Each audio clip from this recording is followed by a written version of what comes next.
to imagine a universe where humanity isn't just another civilization trying to make its way in the cosmos.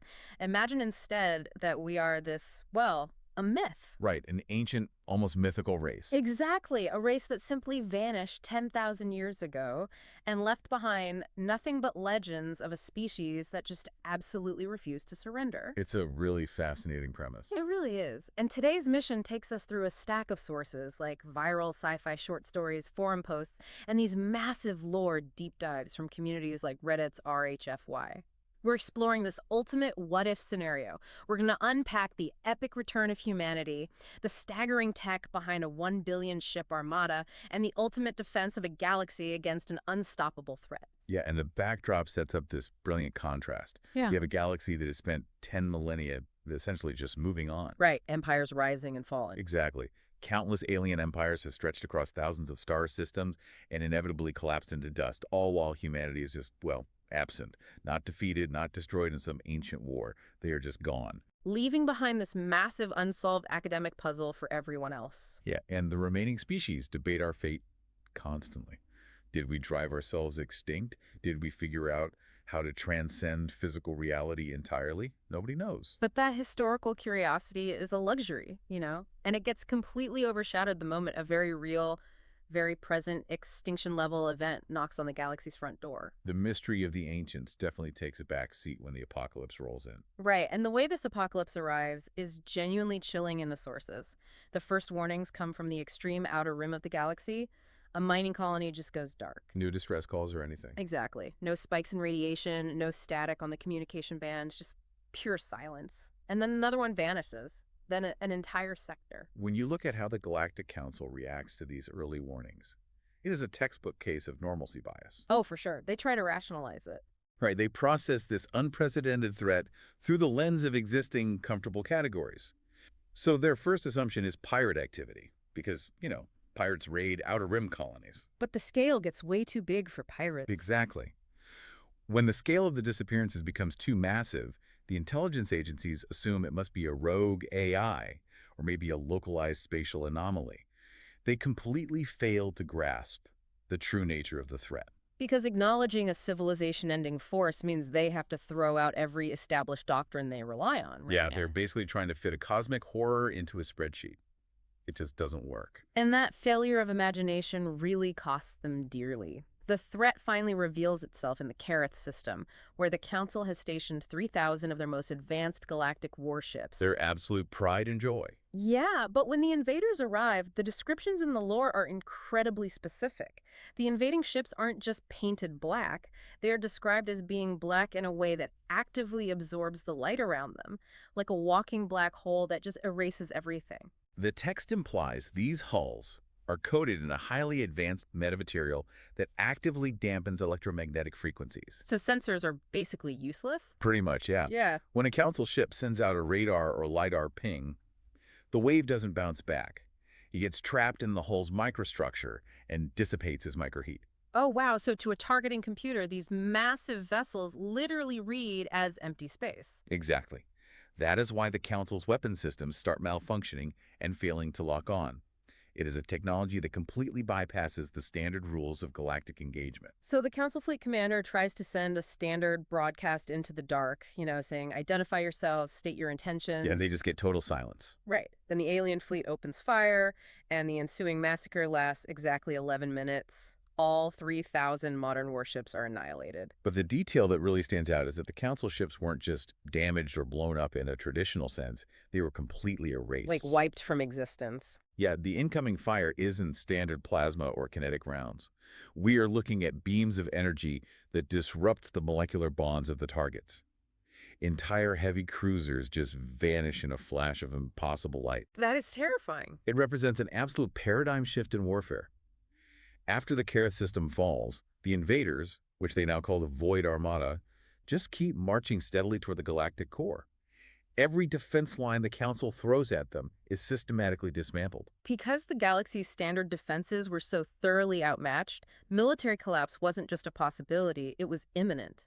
The Council realizes they can't engineer a solution in time, so they have to start looking backward into history. Right, because fast forward 2 years into the conflict, And 30% of known space has already fallen to the Void Armada. 30%. That is a massive loss. It is. Half of the species on the Council are on the verge of total extinction.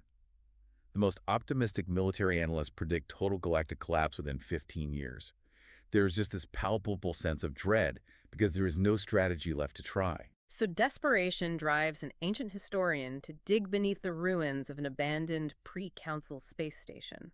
And deep in the dust, they uncover an archive older than almost any existing civilization. An archive entirely focused on humanity. Right. It details an event called the Exodus. According to the records, 10,000 years ago, humanity foresaw a threat coming from beyond the galaxy.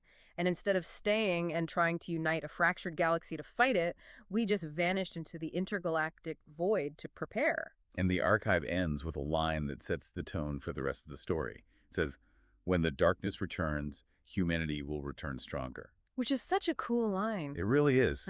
That discovery fundamentally reframes the central mystery of the galaxy.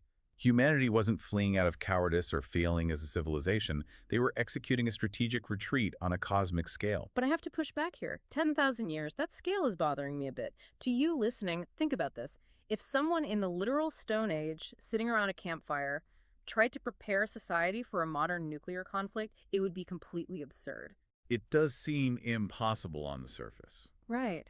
How could any civilization, let alone humanity with all our flaws, maintain that kind of singular focus for 10 millennia without tearing itself apart or just forgetting the mission? Well, the sociology of this fictional humanity is perhaps the most compelling part of the lore. To pull this off, they had to fundamentally alter what it meant to be human. How so? By physically isolating themselves in the intergalactic void, they removed the constant distractions of galactic politics, border disputes, and trade wars. They engineered a culture where preparation for this singular apocalyptic event became their religion, their economy, their entire cultural identity. So the memory of the mission had to be encoded into their language and daily ritual. Exactly. They cultivated this immense industrial power in a total vacuum, entirely uninterrupted by the rise and fall of the galaxy behind them. So with only 15 years left before the Void Armada consumes the rest of the galaxy, the Council decides they have absolutely no choice but to test the promise of this archive. Which is a massive leap of faith. Oh, huge. They scrape together 1,000 ships and launch an expedition beyond the galactic boundary, out into the absolute emptiness of intergalactic space. Nobody genuinely expects it to work. Surviving 10,000 years in the dark without the resources of a galaxy does seem physically impossible. The expedition breaches the boundary, expecting to find, at best, a struggling remnant of humanity huddled around a dying reactor. But instead, they find an ocean of steel, the ships cross over, and the crews think they're looking at a new cluster of stars. But the sensors quickly realize these aren't stars. They're the engine signatures of warships. Yeah, the Council AI tries to count the fleet and actually begins to stutter. 1 million, 10 million, 100 million, until it finally stabilizes and delivers the impossible number, 1 billion warships. To put that into perspective, it is the largest single fleet ever assembled in the history of this fictional universe. It is an absolute triumph of undivided industrial capacity. And the infrastructure required to build and maintain 1 billion ships is even more staggering than the fleet itself. When the delegation is escorted deeper into the staging area, they see what Earth has become. It is definitely no longer the pale blue dot of our history. Not at all. It's been transformed into a world-sized command fortress. Earth is ringed by megastructures that dwarf entire solar systems.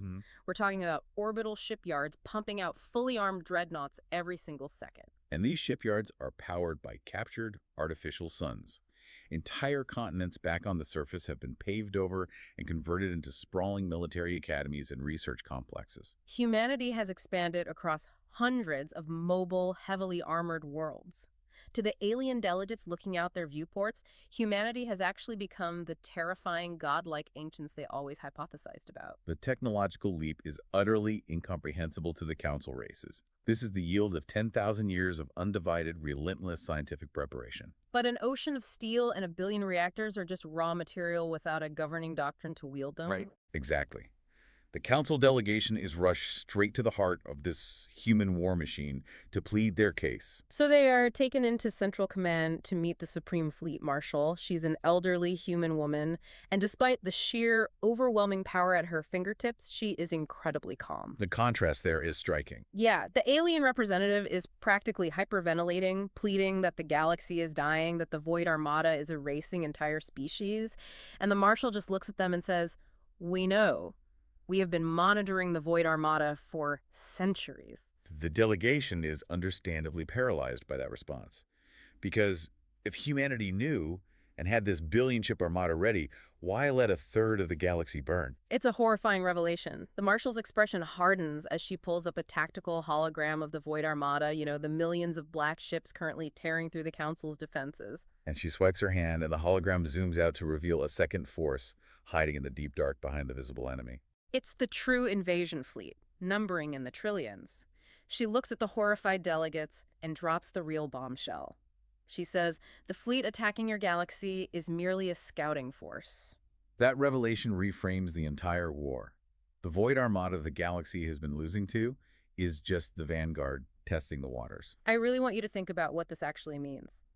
If you're a human in this universe, you sat in the dark and watched 30% of your home galaxy burn. Just waiting. Yeah, you monitored the communications as billions of innocent people died and entire civilizations were wiped from the history books, and you did absolutely nothing just to see the enemy's hand. I mean, is this the ultimate strategic patience, or is it just terrifyingly cold? It is the ultimate trolley problem scaled up to a galactic civilization-ending level. But the Marshal's logic is entirely sound from a strategic standpoint. How so? Well, if humanity had revealed its billion warships too early and crushed the scouting force of a few million, the trillions of ships waiting in reserve would have reacted. They would have known what they were up against. Exactly. They would have retreated, studied human capabilities, adapted their metamaterials, and returned centuries later with a counter-strategy.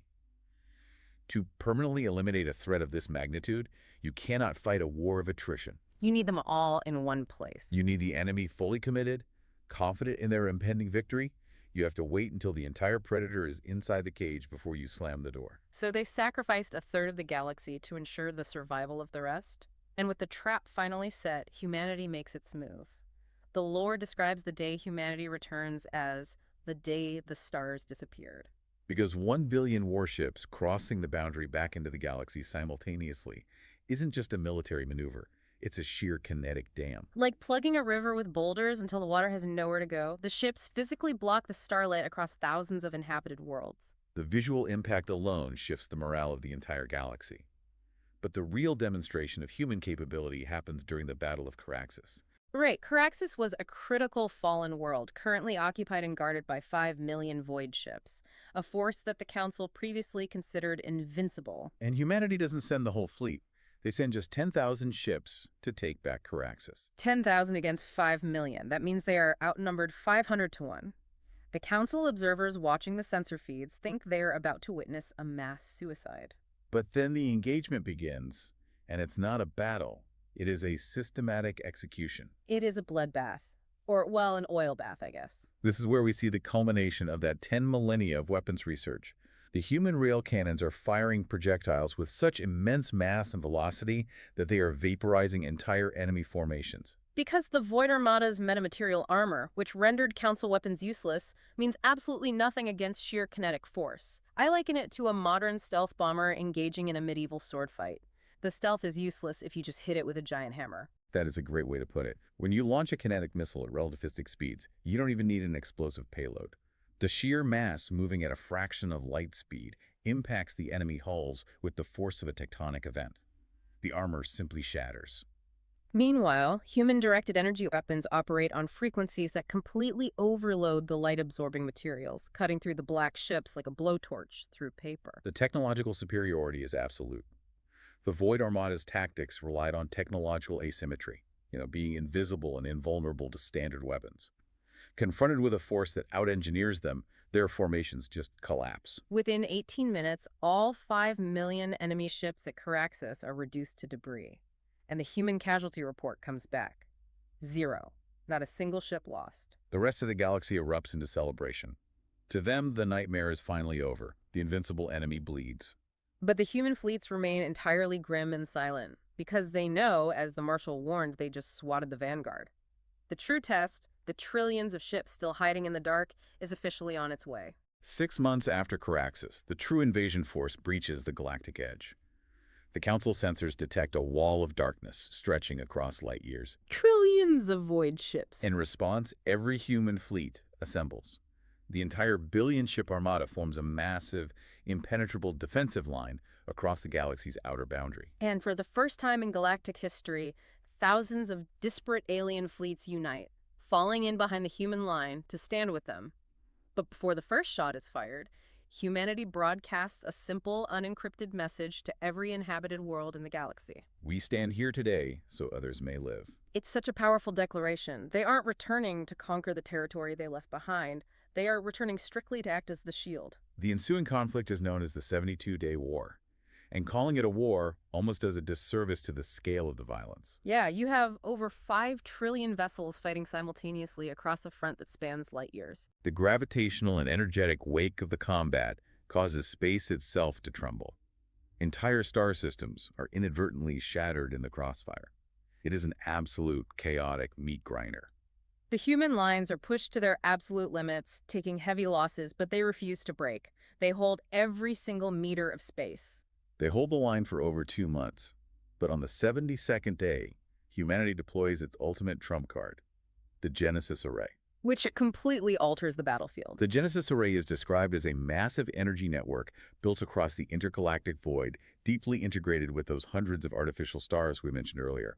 It is the absolute pinnacle of human engineering. They activate the array, and an impossible flood of light washes over the cosmos. The entire enemy fleet of trillions is caught in it and simply erased. Gone. The war ends in a fraction of a second. It is an incredible climax to the conflict. But it brings up a massive question for me. If they had this Genesis array the entire time, why did they fight a brutal, grinding conventional war for 72 days, taking all those casualties? I mean, was the array just taking 2 months to charge up, or did they literally have to use their billion ships and their own lives as bait to draw every single enemy ship deep enough into a kill zone? The mechanics of the technology heavily support the bait theory, which actually aligns perfectly with the Fleet Marshal's cold calculus. A weapon like the Genesis Array, which requires the combined output of artificial stars, isn't a conventional gun you can just point and shoot. Right, it's too massive. It likely requires a massive fixed focal point, a specific spatial coordinate where the energies converge to disrupt matter. You can't fire it randomly into the dark, or you risk missing a portion of the armada. So you need the enemy tightly concentrated and fully committed to pushing a specific point in space. Exactly. They fought, bled, and died for 72 days, solely to lock those trillions of ships into that exact coordinate. The array is the ultimate proof of their commitment to ensuring the Void Armada could never, ever return. Erasing the darkness with an overwhelming flood of light, it's incredibly poetic. And the aftermath of that light completely redefines the galactic order. The surviving civilizations celebrate for centuries. Entire species owe their continued existence directly to humanity's sacrifice. We become legends all over again, only this time we are real and we don't disappear into the void. They choose to stay. But critically, they don't stay as conquerors or rulers, right? A civilization with 1 billion advanced warships could easily demand tribute, enforce their own laws, or establish an empire that spans the galaxy. But instead, they position themselves strictly as guardians. Protectors of a galaxy they had sacrificed 10,000 years of normal, cultural, and societal evolution to defend. It's such a powerful narrative about preparation. True safety doesn't come from ignoring threats, pretending they don't exist, or hoping they go away. It comes from acknowledging them and preparing meticulously. It really highlights the burden of that kind of power. It does. But as we wrap up this deep dive, I want to leave you with a final thought to mull over. It leaves you wondering, when you spend 10 millennia engineering your entire culture, your economy, your very soul into a perfect weapon, what happens when you finally run out of monsters to fight? That is the big question. Can a species like that ever truly understand peace again? Do you lay the sword down? Or do you start seeing monsters everywhere, eternally standing watch so the rest of the universe can sleep soundly? Something to think about the next time you look up at the night sky.